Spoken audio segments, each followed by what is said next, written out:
first speaker today is the founder and executive director of Hemp Cleans, and he's also a member of board of the American Hemp Association. He is known as Mr. Hemp. Mr. Hemp. And he has participated in legal projects related to this variety of cannabis in Colorado. He will be talking about hemp opportunities, and let's welcome Jason Lauve. I've been working in industrial hemp for 15 years or so. And recently, in the last 5 years, we've made obviously a very quick progression in establishing legislation, moving forward with processing, research, production, development, and also interfacing with the government, universities, and other private companies. So I'm going to start off and just give you an overview of what we're looking at for industrial hemp. I could talk about all the details for hours and hours, but hopefully you'll come up to Denver, or I'll come back down and teach you the rest. Plus, there's some other people here that will address some specific details.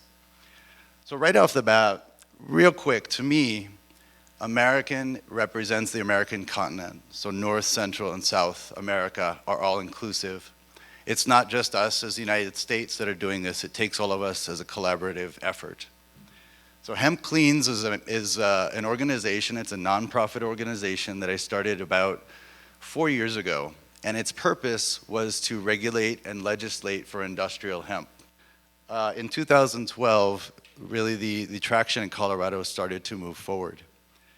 In the lower left corner, I just want to point out, this is the Medicinal Hemp Association. It's another new organization, and I am on their board. I assist them in some of the dialogue and teaching on just medicinal hemp conversation. That's a whole brand new topic, as we're learning about, with CBD, CBN, CBGs, organic acids, and the list goes on, terpenes, and so on and so forth. Next slide. So let me begin by just talking about the plant in general. There are a lot of pieces to this, and we really should be aware of all those components as we move forward, depending on the products we're interested in. And so in this case, we'll start with the flowers up top. We have references to seeded marijuana or seeded products, or sensibilia without seed products. It's also referred to as ganja. In terms of resin, you may have heard of THC or CBD, excuse me. And in nomenclature, we may hear words like ganja, charas, hashish. There's a lot of misunderstanding in which words to use for which part of the plant, and specifically the scientific reference of Cannabis sativa lineus, or L. And so under that hierarchy of cannabis, we have hemp, and I'll call it ganja for now, so medicinal or medical products, or cannabis. So then we get into seeds specifically. These could be used for seed oil, animal feed, they could be edible for human consumption, birds love it, and there are a series of other products that can come out of the seed products. So the heart, the inside, can be used for fish food, bird food, animal feed for poultry, hog, cattle. The leaves are another very important part of the plant. When they fall back to the ground in their litter drop later in the season, they will reintroduce approximately 50% of the nutrients that were used in the plant development in the beginning, and it returns it back to the soil. And then on top of that, we've got this wonderful stalk, the fiber. And I don't have a picture, but there's a root down here. And so one thing I want to be clear about when we talk about hemp, we have our perception of what industrial hemp has been historically, and now we have this new legal definition of industrial hemp in the United States. There's a federal definition that says that hemp is defined as anything under 0.3% THC. And so that would be technically industrial hemp at the federal level due to the Farm Bill that was passed last year. And then also in the state of Colorado, we defined industrial hemp ourselves. There's some similarities that are not identical, and you're going to see some variations across the states and other countries in terms of how they identify where that breakdown is. Sometimes it's at 1%. I've actually seen as high as 3%. Next slide. So this is a very important slide to me. This came from the Evolution and Ethnobotany book called Cannabis by Clark and Merlin. I highly recommend it. It's a textbook that was printed about 2 years ago. And what it's showing you, essentially, is that the assumption is that hemp started here as probably the first agricultural crop that was cultivated by humans over 10,000 years ago. Some people might think that it was for food. Some people think it might be for religious purposes. Some people might think that it was for medicinal purposes. We obviously can't answer that directly.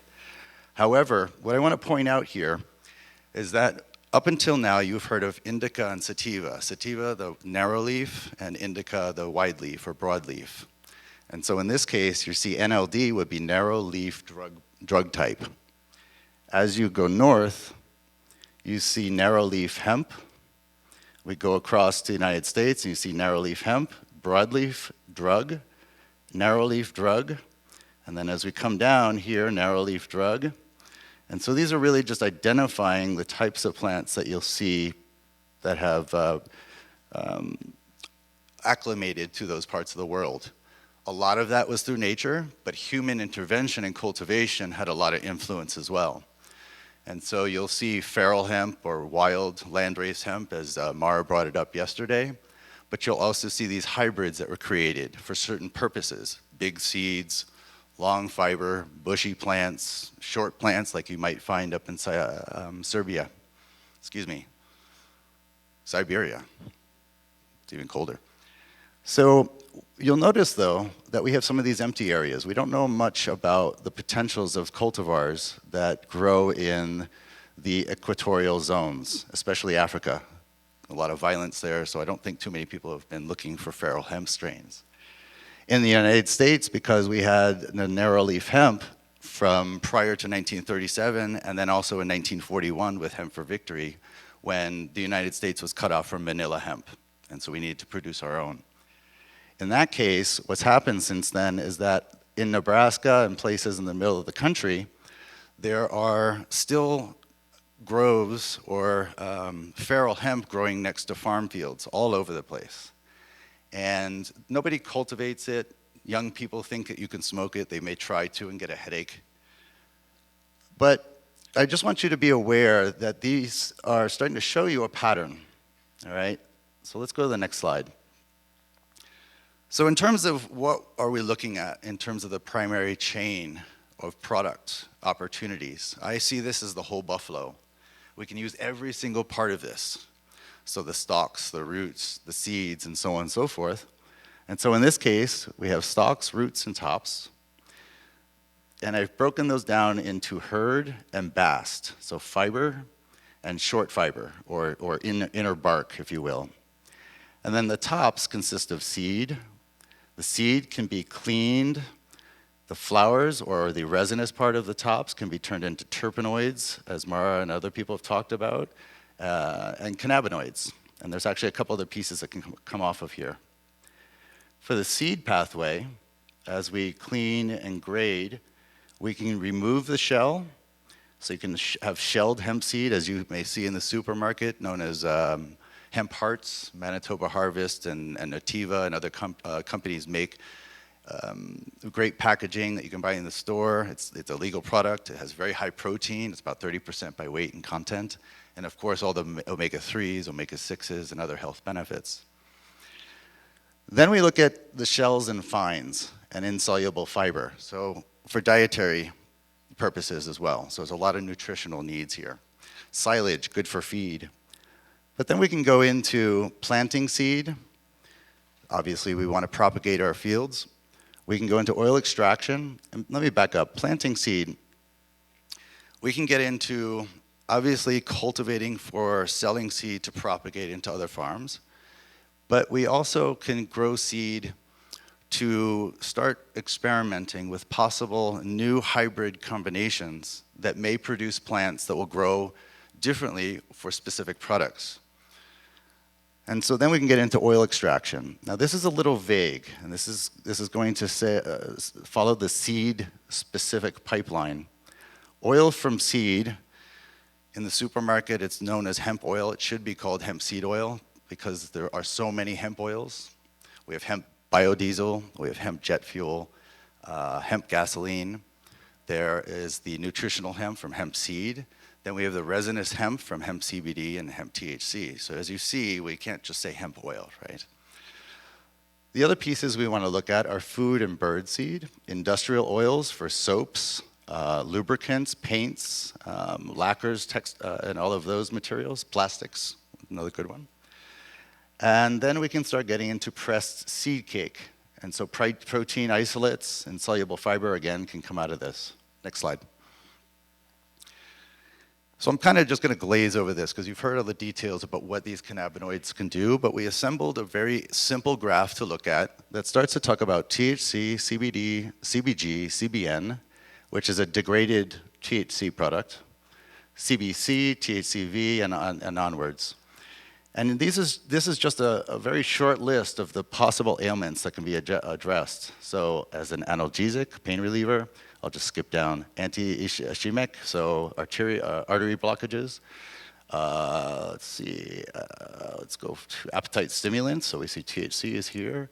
Bone stimulant. This one was fascinating to me for CBD because we see research showing that bone density increases with the use of CBD. Next slide. My favorite graph. Lots of dots. So what this is showing you is 1% is right here, okay? 3% is roughly here, or 0.3%, excuse me. So that would be our legal hemp definition line. And anything below this is now considered hemp, non-drug type. This line here is describing CBD content. So this correlates right here to about a 25%. And I think that's similar to Ezekiel, one of the strains that Israel is working with. In here, we see a bunch of intermediate, sort of lost cultivars. And up here is where the drug type would be. They're not even on the map. They're way, way up off the charts. But this is what I really want you all to see, because technically, this is neither a legal hemp plant or an interesting medicinal plant. And so I encourage you to explore the possibilities of those cultivars. They may have traits that we're not familiar with. Next slide. All right, so now let's talk about Costa Rica and what's going on here. So this plant behaves, as we've seen with the global map that I showed you earlier, that it changes based on something. It could be the legislation in the United States, it made it illegal, so people started to grow high potency THC products. So that was driven by law. In this case, we're going to talk about nature. So this blue line here represents Colorado's 40th parallel. It's actually baseline right through Boulder. And right in the middle is 0. And it just so happens that Costa Rica is about 10 degrees. You can correct me if I'm wrong on that. But I want you to really look at where the 35 parallel, 35th degree is. So see where this arc hits right there? Anything below this is going to be deficient in vegetative growth. And this is where the sun is so important for hemp because it's fixating all that carbon. It's a great, great sequester. And so the other thing I want you to look at is there's this quick drop-off. So there's a very even light spectrum, and then it all of a sudden drops off after the 12-hour cycle. Whereas above the 35th parallel, you can see it has a taper effect. It's very subtle. And what this brings up for me in conversation is we need to be aware of light spectrum. UVB is critical because it really helps propagate the growth of CBD and THC resin. Up at altitude in Colorado, we see farms growing at anywhere from 5,000 feet to a mile high, no pun intended, up to 2 miles or so. And we're seeing a lot of interesting results. One of the things, I'll give you a case, sort of a story, is Charlotte's Web. So originally they were growing in Florissant at about 7,000 or 8,000 feet. And then the next year they moved their farm out to Walsh, which is about 4,000 or 5,000 feet. And the product changed. A lot of people talk about this, you may have heard it yourself. I think that that had a big contribution to the drop in resin production. And that was just elevation change, but also how they treated the spacing. the evapotranspiration or evaporative transpiration behavior between the ground, the soil, and the atmosphere. So if your ground is wet and your atmosphere is dry, you're going to have a lot of evaporation. If your plant is trying to breathe in a humid environment, it's going to be pretty stable, but if it's dry, it'll dry out, so it has a different behavior. I'm kind of simplifying things, but we need to be aware of that change. It can't necessarily be a consistent environment in certain cases. Next slide. So let's jump to another place. So I can give you tons of detail about agriculture and agronomy and all these fun things, and I'll mention a couple things in a little bit. But legislation to me is probably my most interesting or my favorite topic to address, because the policy is what we are going to use to drive the company engagement, the university engagement, the research and development, and also the regulatory system that the government itself needs to create to make sure that this product is not diverted. Something that we use in Colorado for medical cannabis is called from seed to sale. In this case, for hemp, we like to call it from plant to product.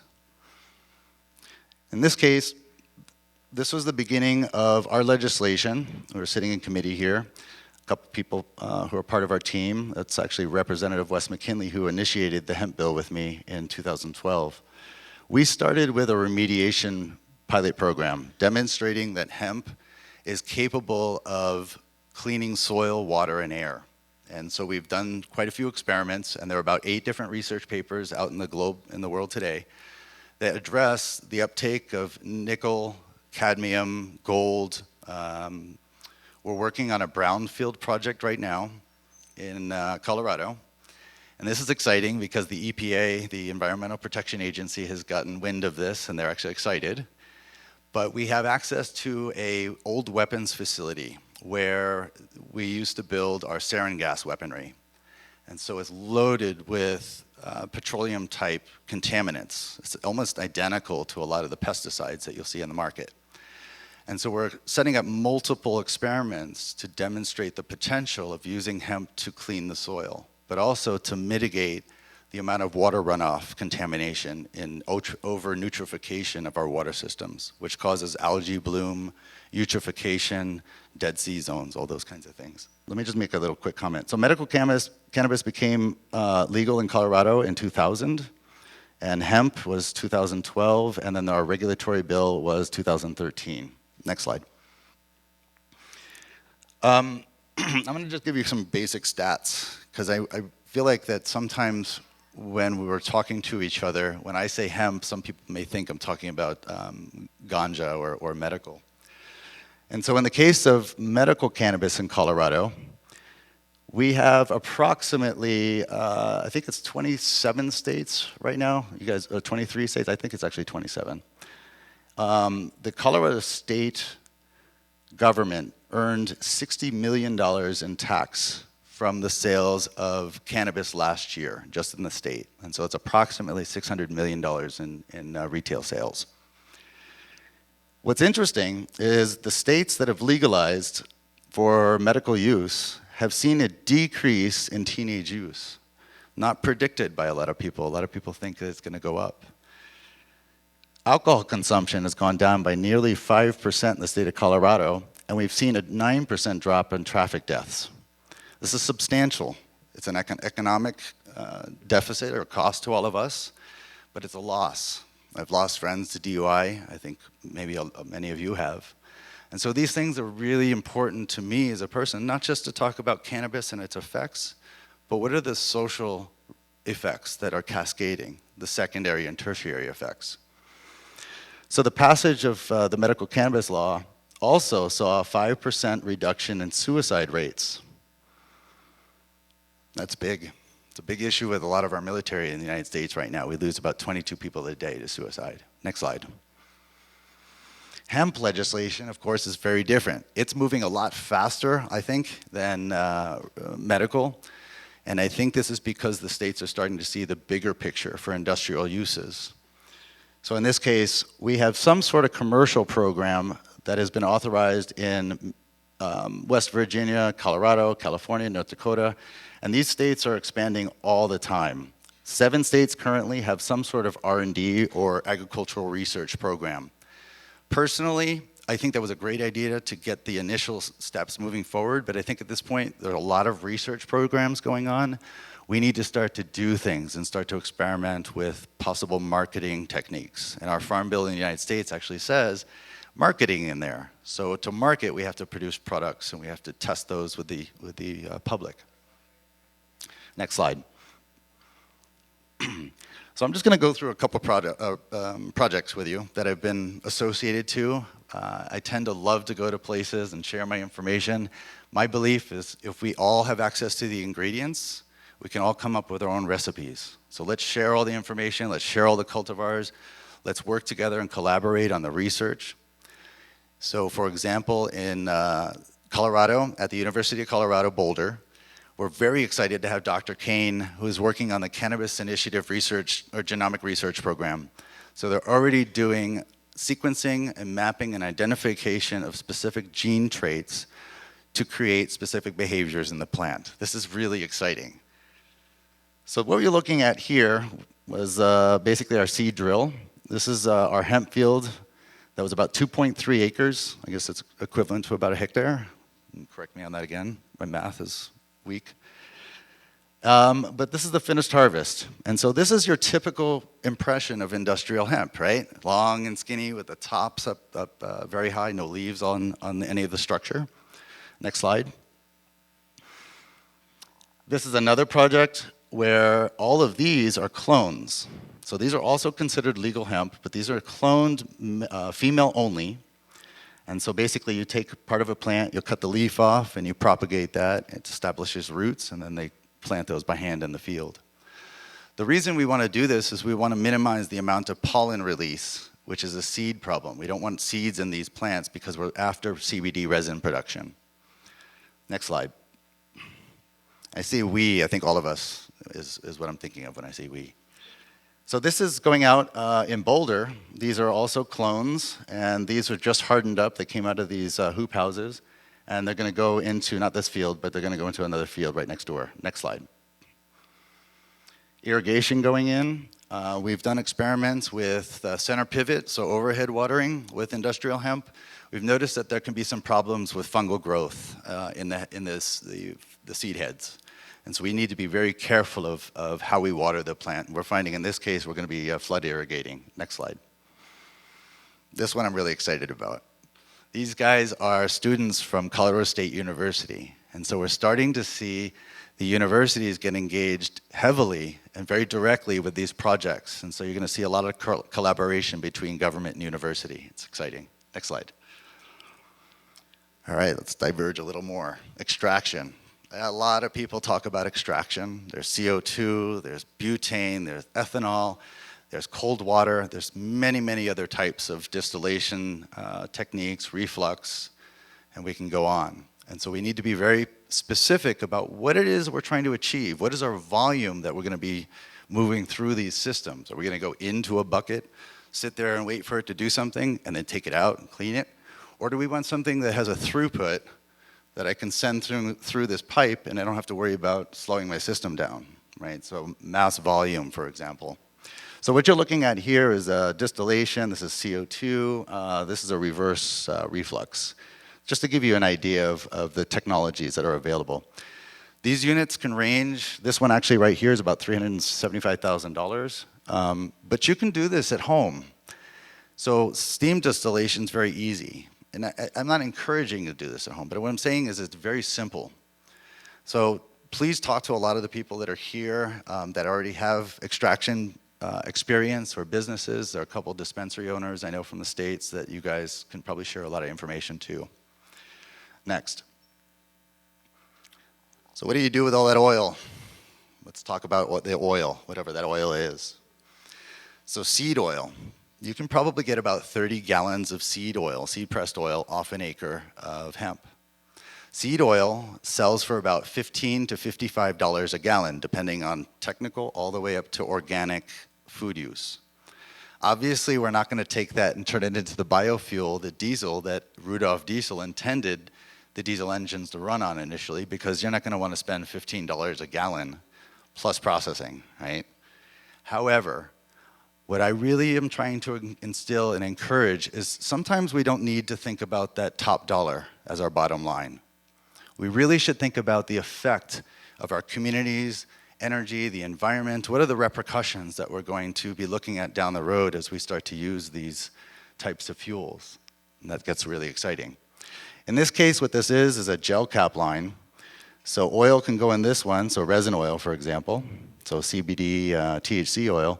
And these can go into those gel caps that you may see, fish pills, I guess is what a lot of people call them. And at a rate of about 350,000 pills or gel caps an hour. Sounds like a lot. But when you start to do the math in terms of population densities and consumption rates, and you start to really analyze the data of potential markets, that's actually not a big number. Pharmaceutical industry goes through billions of pills, as we all know. Next. By the way, that unit probably costs about $325,000. These numbers are big in some cases, but I believe that the companies are going to be responsible for investing. And so I'm hoping that the opportunity comes from the government, comes from the local companies, and that we can start to figure out how to create the investment module to make this work so it doesn't come out of your pockets. This is just an example of some gel caps that we've been working with. These have about a 15% CBD ratio number. And you'll see the THC level is 0.01. So that's 1/30th of what our hemp designation level is. Next slide. Let's jump again, another category, so fiber. I know a lot of people are excited about fiber, right? I've got hemp pants on, I've got my hemp shoes, got my hemp vest. Love it. But we also want to talk about building materials. These are just some examples that come from various projects. A lot of the mixtures or the formulations really need to be perfected. We still need to go through ASTM standards for building, for example. So compression, is this structural? No, not right now. So what are we looking at? This is a big piece of machinery. It looks really kind of threatening. It's actually massive machinery. I was just out to visit this in North Carolina. This is a decorticator. It's actually multiple machines. There are about 8 different sections to this. Decortication is the process of taking that hemp stalk, bringing it into this machine, and it kind of ripples it. It separates the fiber. It separates the bast, the hurd, and in this case, the dust, because the dust also has a very valuable property to it. So hurd can go into building materials, and fiber, we normally would think about woven products, but let's think about non-woven products. Blood filters, coffee filters, masks, gowns, oil absorbent products for the petroleum industry. So the oil spills that you see in the ocean, you know, those booms that they put out in the ocean to try and corral all the oil, those are filled with kanaf or hemp. It's a very good absorbent material. And where it's interesting is when they harvest all those, and I use the word harvest intentionally, is you can now take that, turn it into biopellets or fuel pellets, introduce it into a gasifier, pyrolysis, where you're exposing that material to a very high temperature, you're depriving it of oxygen, and now you're able to pull the volatile gas off, and the carbon stays fixated in that form. It doesn't go anywhere. And so what's cool is you can end up with jet fuel, gasoline, diesel fuel. Your byproduct is water, and you have biochar. That biochar goes back into your soil for soil amendments. It's a great soil amendment. Next slide. All right. This was in North Carolina. This was really exciting. This is the new BMW. It's an i3. They also have the i9. These are made of, parts of these are made out of hemp. So in this case, some of the body panels and some of the interior hemp, they have different versions of this one. This car sells for about $50,000. They have the, I think it's the i9, which we had at another event, and it has a lot more hemp in it. The seats, some of the dash finishing, it's a beautiful finished material. But that car sells for about $150,000. These are fully electric. What's fascinating about using the hemp is they're 400 pounds lighter than any other equivalent car on the market. And so if we're looking at safety again, F, force, equals mass times acceleration. You reduce your mass, you reduce your force. Therefore, in an accident, we're all going to be safer. Drive better, though. On that note, I'll share this with you. BMW has now become a sponsor for American Hemp Association. So this is really exciting. We're seeing big companies starting to engage. Next slide. This is my favorite chart. I drew this up probably about 6 years ago. And what it represents is not necessarily a linear timeline, 1 year, 3 years, 5 years, 10 years. These are just rough assumptions. But what we're starting with is the filter components. So I believe filter, food, fiber, and fuel encompass really the overall arching opportunities of industrial hemp. It also starts to show where we're started. So we start where we started, excuse me. So we see soap, we start to see cosmetics. So soap, you may see Dr. Woods or Dr. Bronner's soap out there with hemp in it. They've been around for quite a few years, generations actually. In this case, I put CRP fields. Those are fields that used to belong to farmers, they still do, but they were taken out of service. And so we have a potential way to rejuvenate that soil and bring it back into production potential. Down the road, we can start talking about food as we start to identify ideal cultivars that taste good. We can move into fiber production. Again, we're starting to also increase in the technical requirements and infrastructure. And then fuel, I put at the end, just because you need to have an abundance of land to grow fuel. So in the United States, we have 350 million acres of farmable land. If we took 20 million acres of that, it sounds like a lot. That's 6% of our land, agricultural land production. We can then become self-sustainable with energy in the United States. It's a big, big, big statement, but I think it's possible. I know it's possible. Next slide. Pura vida. Thank you guys so much for all this.